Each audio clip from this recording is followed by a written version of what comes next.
E aí galera do Historiante, beleza?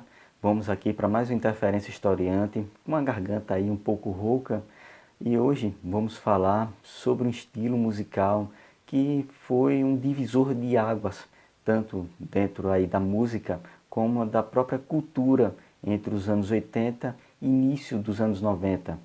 Estamos falando aí do grunge, pois no último dia 5 de abril fez 25 anos da morte de Kurt Cobain, o líder aí do Nirvana. Nirvana que foi o principal expoente desse estilo, mas o grunge não é apenas o Nirvana, pois é um estilo que começou ali a surgir nos Estados Unidos em meados da década de 1980. E uma das primeiras bandas do grunge a assinar com uma grande gravadora foi o Soundgarden, aí em 1989. Foi o mesmo ano do lançamento do álbum Bleach, do Nirvana, mas esse álbum foi lançado ainda por uma gravadora pequena, que era a Sub Pop.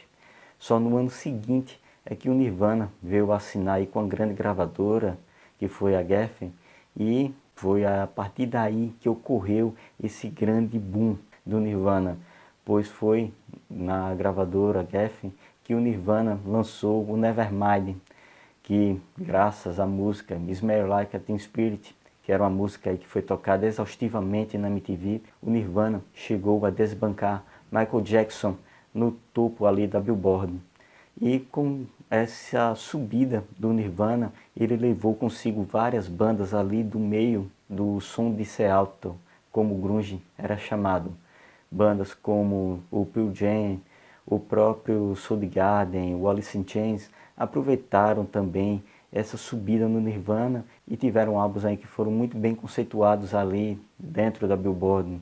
O Teen do Nirvana, o Badmotorfinger do Soundgarden, o Dirt do Alice in Chains, mas também tiveram muitas outras bandas ali que também povoaram essa cena do grunge, como por exemplo o The Melvins, o Mudhoney, L7, Stone Temple Pilots, ou seja, tiveram muitas bandas que existiram dentro desse estilo ali, enquanto ele estava ali no auge. E o grunge, ele simbolizou esse divisor de águas, pois nos anos 80 o estilo musical era bem, digamos, carregado.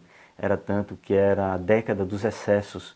E as bandas de hard rock, por exemplo, eles tinham um visual tanto carregado na maquiagem, por exemplo, as bandas de glam rock, e não era somente aí, digamos, no visual que eles eram carregados. Os grandes orçamentos para turnê, para gravação de videoclipe, para gravação de álbuns, era também algo bem exorbitante, diferentemente aí do grunge, que era um estilo mais simplista, mais intimista, bem mais agressivo e também, digamos, mais niilista, algo que tocava mais no sentimento das pessoas que curtiam aquele estilo, diferentemente aí do hard rock, que pregava muito mais, digamos, um estilo de vida festeiro, das grandes festas, baladas, mulheres, o estilo sexo, drogas e rock and roll, que era bem presente nessas bandas de hard rock. Ele acabou, digamos, morrendo com esse surgimento do grunge, pois tanto as bandas do grunge tiveram essa ascensão, como as bandas de hard rock e heavy metal também foram deixadas, digamos, de lado aí pelas grandes gravadoras. Não que o grunge seja digamos, o bode expiatório único da derrocada aí do hard rock, pois ocorreram problemas dentro das principais bandas de hard rock e heavy metal que causaram a derrocada desse estilo.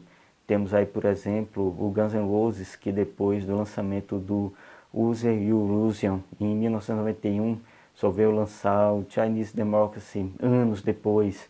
Tivemos aí o Metallica com o lançamento de um álbum bem, digamos, contestado pelos críticos e pelos fãs, que foi o Load.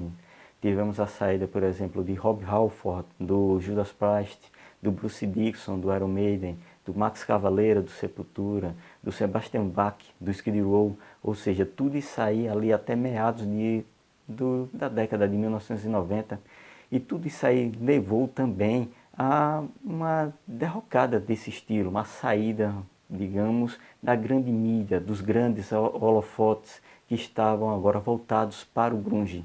Contudo, depois do suicídio de Kurt Cobain, o grunge ele voltou para um local que, digamos, era o local que as principais bandas queriam estar, que era dentro ali de um cenário mais alternativo, pois o grunge ele pregava exatamente essa simplicidade, diferentemente dos excessos dos anos 80. E esta simplicidade passava, por exemplo, na realização de shows, na gravação de álbuns, na gravação de videoclipes.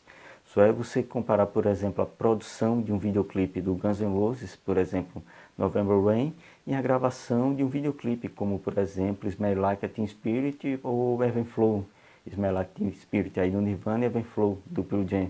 Você vê que eram produções totalmente diferentes, em que uma tinha um orçamento com certeza milionário para a gravação e outros se aproveitavam ou de shows ou de, digamos, a gravação de um videoclipe dentro de um estúdio similar a um ginásio, dando aquela conotação mais simples e mais próxima dos fãs. E o próprio grunge, ele simbolizou também aí uma mudança na própria moda, no próprio estilo das pessoas, pois essa extravagância que existia aí dos anos 80, dos exageros das cores, da moda, ela passou a ser mais, digamos, mais intimista nos anos 90, com uma visão mais simples no estilo, tanto de vestir como até mesmo no estilo da própria adolescência, que curtia o grunge, que era uma adolescência que acabou se voltando mais para dentro de si,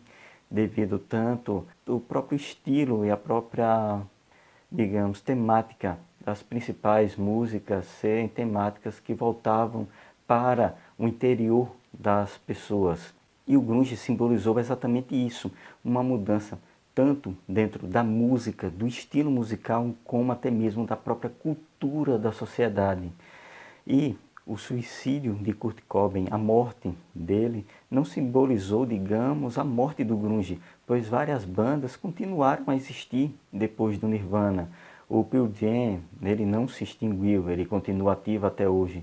O Foo Fighters, que foi a banda do baterista Dave Grohl, baterista do Nirvana, ela também está aí em turnê, gravando álbuns. Outras bandas que deram, digamos, um stand-by, como por exemplo o Soundgarden e Alice in Chains, retornaram lançando novos álbuns.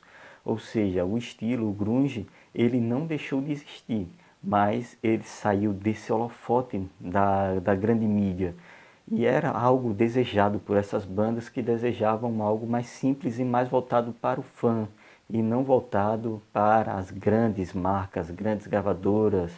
Só lembrando aí, por exemplo, a briga do Pearl Jam com a Ticketmaster, uma briga causada por causa da elevação do preço dos ingressos nos shows do Pearl Jam.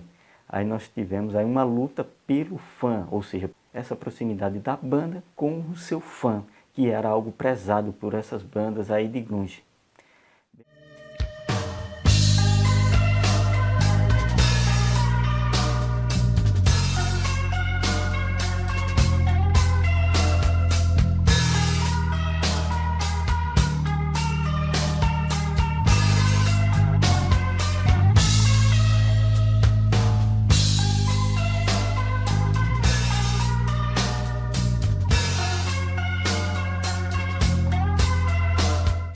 Bem, tivemos aqui esse Interferência Historiante, e se você quiser colaborar com o Historiante, você pode entrar no nosso Apoia-se, o link está aqui na descrição, e colaborar com esse projeto aí de difusão de conhecimento em História, Sociologia, Filosofia, atualidades.